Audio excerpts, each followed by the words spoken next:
To find the confidence interval, you need to use the formula x bar minus the margin of error is less than mu is less than x bar plus the margin of error.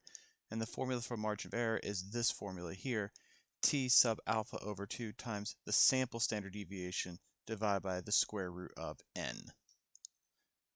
So for the first question, a random sample of the birth weights of 186 babies has a mean of 3,103 grams and a standard deviation of 696 grams. First off, we're going to find what is the best point estimate of the mean weight of all the babies. Now the best point estimate is going to be just the sample mean, whatever x bar is. So point estimate is just going to be x bar. In this case, it's going to be 3,103. And that's all you do for that. That's very simple and easy. Now, next we're going to construct a 95% confidence interval to estimate the mean birth weights. So what we're going to need for this is we're going to have to find the margin of error, because here's our formula up here for the confidence interval, and we need to know what the margin of error is. So we're going to have to find the t critical value since we do not have the population standard deviation. So let's figure out what we do know. We do know that x bar is 3,103. We know that S is 696. And we know that N is 186 babies. We also know, since we're dealing with T, that we have degrees of freedom. And it's always going to be one less than N, so degrees of freedom is 185. Now we still got to find t sub alpha over 2.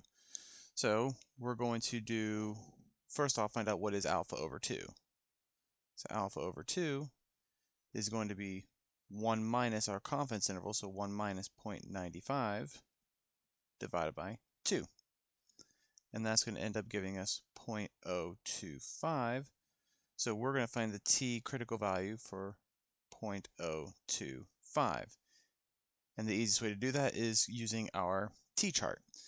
So we know that our degrees of freedom is 185, and we have 0.025 for our alpha over 2. So we're going to go to our t critical values table up here, and we're going to do in one tail 0.025, because that's where we find the critical value here. So it's the middle column, and we're going to scroll down to where 185 is for the degrees of freedom.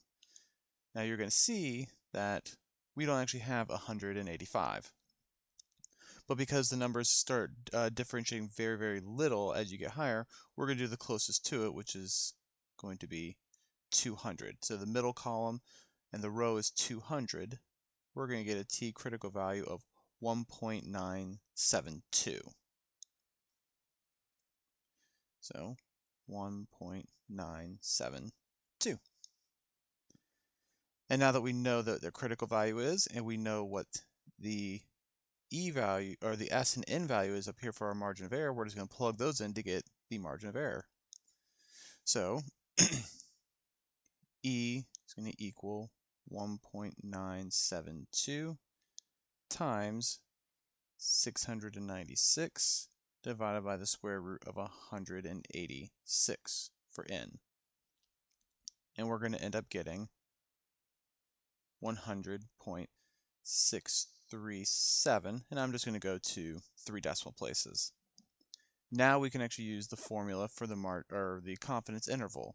So x bar, which we know is 3,103, minus the margin of error, 100.637 is less than mu, is less than 3,103 plus 100.637. And now we just do the arithmetic, in which case we're going to get, on the left-hand side, 3,002 point, and I will round it to 1 decimal place for the end. So 4 less than mu less than 3,203.7. 6. So our confidence interval is going to be for the mean birth weight, 3002.4 to 3,203.6 grams. So we can be 95% confident that the true mean birth weight is somewhere between these two values.